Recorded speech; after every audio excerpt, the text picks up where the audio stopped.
لله رب العالمين والصلاة والسلام على أشرف الخلق والمرسلين سيدنا محمد وعلى آله وصحبه أجمعين. رب اشرح لي صدري ويسر لي أمري واحلل عقدة من لساني يفقه قولي. الحمد لله وكفى وسلام على عباده الذين اصطفى. الله خير أما يشركون. وأشهد أن لا إله إلا الله وحده لا شريك له. وأشهد أن محمدا عبده ورسوله وصفيه من خلقه وخليله. بلغ الرسالة وأدى الأمانة، نصح الأمة وكشف الغمة، وتركها على محجة بيضاء ليلها كنهارها لا يزيغ عنها إلا هالك. فصلوات ربي وسلامه على الرحمة المهداة سيدنا محمد بن عبد الله وعلى آله وصحبه وسلم ومن والاه.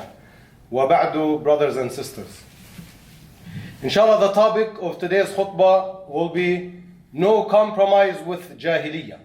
Again, no compromise with jahiliyyah. It is an interesting topic since we just had something that was done last Tuesday, and you guys are aware of the results before or even after the results were announced. It was really painful to see the Muslims being pushed and encouraged. The Muslims have been driven in masses, willingly, unwillingly, forcefully, to go participate in a process in which we have no say, for which and in which we have no benefit. The result is going to be against our interest no matter what. Why?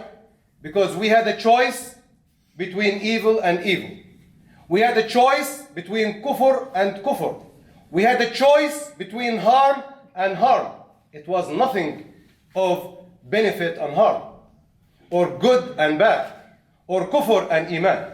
So as a result, it really bothered me, and I was in pain to see that the Muslims participating willingly, and they're happy that they had casted their votes for someone who takes partners with Allah subhanahu wa ta'ala for a process, and in a process that gives man the right to legislate instead of Allah subhanahu wa ta'ala, that gives authority to man over Allah subhanahu wa ta'ala, in a process in which we rule by the laws of man, not the creator of man. So as a result, I have prepared for this topic, which I called no compromise with jahiliyyah.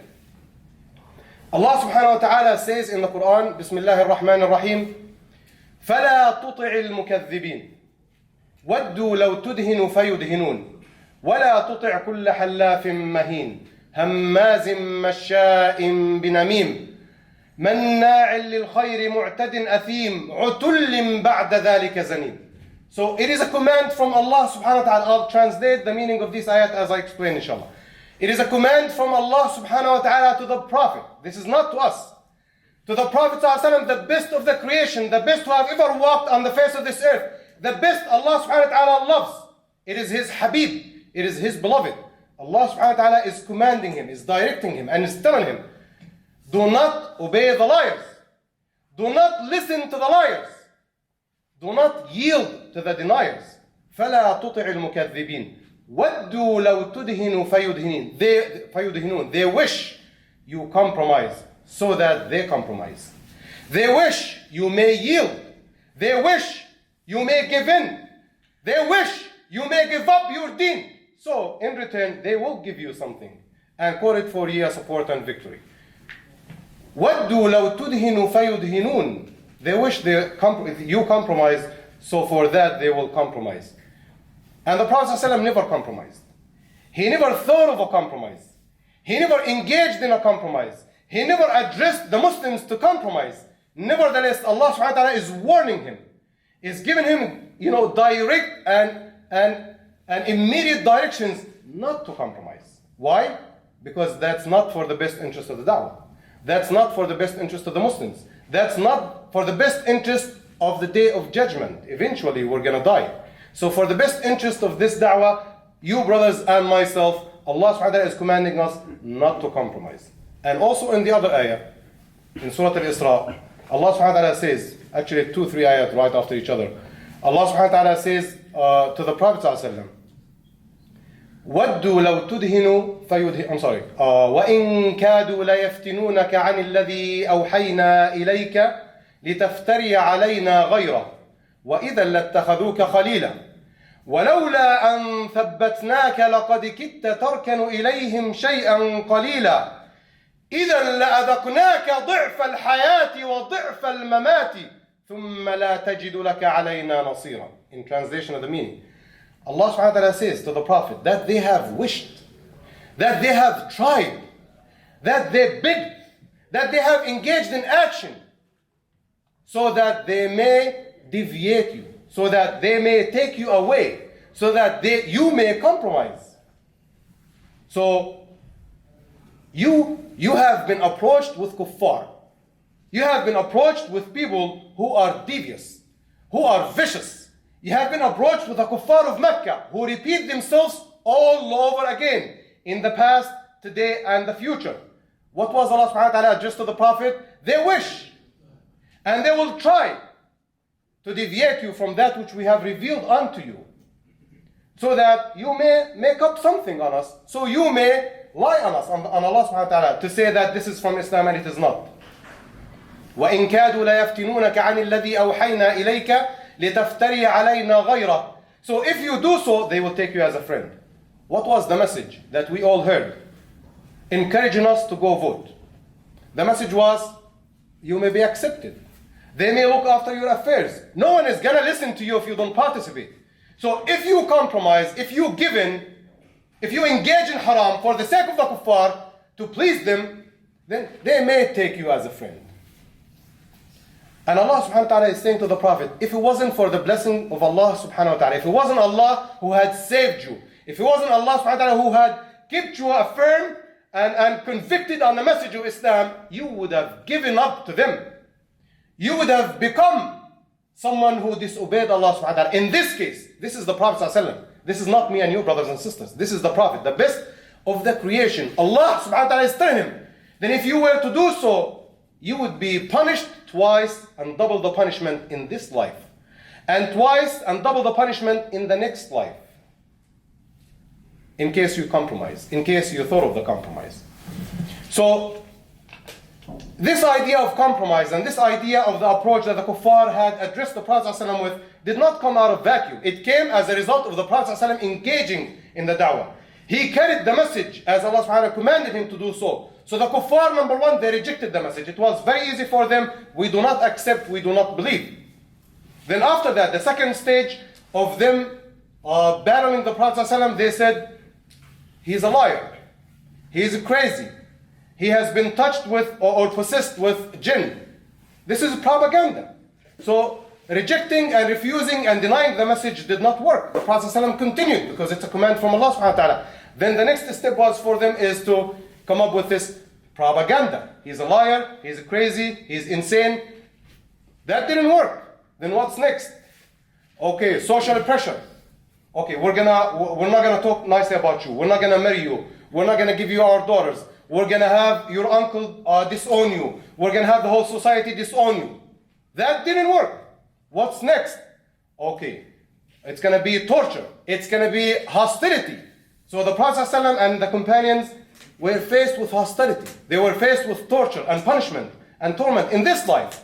Why? Because they did not compromise, because they did not give in to the kuffar, that which they wished they would have done. So again, it's a message for us. We take heed in that and we understand this is a seerah that we study and we discuss and we learn, not for the sake of a good story to tell to our kids. And my son, he's 9 years old, he's here. I'm not trying to make him listen to a beautiful story. I'm trying to make him and myself and you brothers and sisters understand that this is revelation from Allah subhanahu wa ta'ala for the Prophet not to compromise and not to give in. Even when his uncle Abu Talib came to him, he said, "Oh son, Quraysh had come to me. They are going to disown me and disown you unless you stop or I give you up."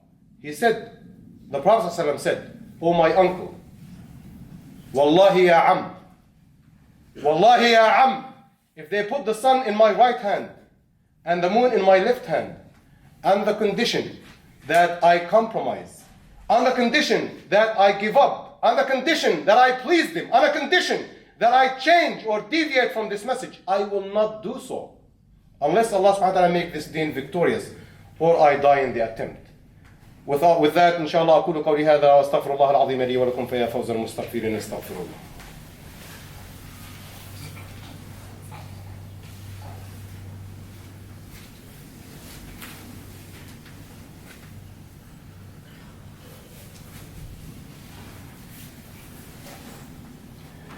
الحمد لله وكفى وسلام على عباده الذين اصطفى الله خير أما يشركون وأشهد أن لا إله إلا الله وحده لا شريك له وأشهد أن محمدا عبده ورسوله وصفيه من خلقه وخليله بلغ الرسالة وأدى الأمانة نصح الأمة وكشف الغمة وتركها على محجة بيضاء ليلها كنهارها لا يزيغ عنها إلا هالك.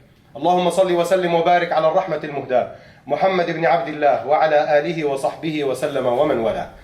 So understanding this idea of compromise, that it does not work with us as Muslims, that it is not accepted from us as Muslims, that Allah subhanahu wa ta'ala will not be pleased with us as Muslims. It will not take us to safety on the day of judgment as Muslims. It will not even make the kuffar pleased with us as Muslims, because the only thing they will accept from us is if we give up La ilaha illallah Muhammadun Rasulullah.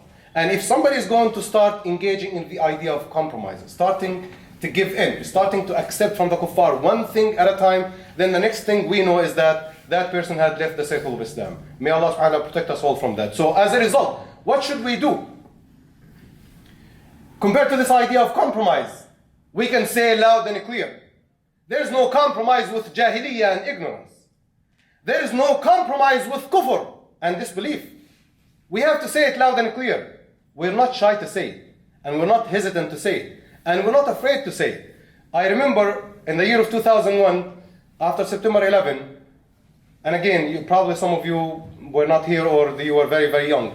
So a prominent figure came on TV, and he also came on the news, whatever, radio channel. This is what he said. So Bush declared at that time that you're either with us or against us. You're either with us in this war against terror, and terror by definition is Islam, or you're against us on the other camp. So this prominent figure at that time, unfortunately, inshallah he's a Muslim, this is what he said. He said, we are with our president. We are backing our president. We are supporting our president. Go kill him. Go kill him. Because we support this country. Because we support, in other words, the system of kufr. So in this regard, in this context, we say we're not with our president if he's going to kill Muslims. We are not supporting the system of kufr if it is going to indoctrinate people, if it's going to starve people, if it is going to make people live in misery. We're not with that. We back our president if he's a Muslim, who says La ilaha illallah Muhammad Rasulullah, who implements the rules of Islam, who calls for Allah subhanahu wa ta'ala's way, the way the Muslims and the Khulafa before did that. If he does so, then we support our president. So in this context, we say no compromise to jahiliyyah, no compromise with the tyrant rulers here and overseas. We say no compromise to atheism and secularism and communism and capitalism. No compromise to the process, a political process which gives man sovereignty over Allah subhanahu wa ta'ala. No compromise to a system which implements and rules by that which man makes, not by that which Allah subhanahu wa ta'ala has revealed. We say no compromise with the LGBTQ groups. We say no compromise with the feminism and the feminist groups. Sisters, Allah subhanahu wa ta'ala created you in the best way that suits you. Allah subhanahu wa ta'ala created you and gave you what best fits your looks. Allah gave you an honor and dignity. It's called hijab and jilbab. Put it on. Do not fall in the trap of you look good and you look pretty and you smell good without it. My wife came from this culture. I had to battle with this idea. By Islam we have to look good, and by Islam we have to smell good. That's why we have to take off our hijab, and we have to take off whatever, and we have to put makeup on, and we have to put utar, cologne on. Why? Because by Islam we have to look good, and by Islam we have to compromise. By Islam you have to dress right, and by Islam you have to stick to the codes of morality and dignity and honor. So may Allah subhanahu wa ta'ala protect us all and our offsprings and our families from all that which is evil. May Allah subhanahu wa ta'ala make you strong and steadfast on this path until the day of judgment. May Allah subhanahu wa ta'ala make this deen victorious. May Allah subhanahu wa ta'ala use us and utilize us in bringing back Islam as a way of life. With that, Ya muqim as-salah, akum as-salah.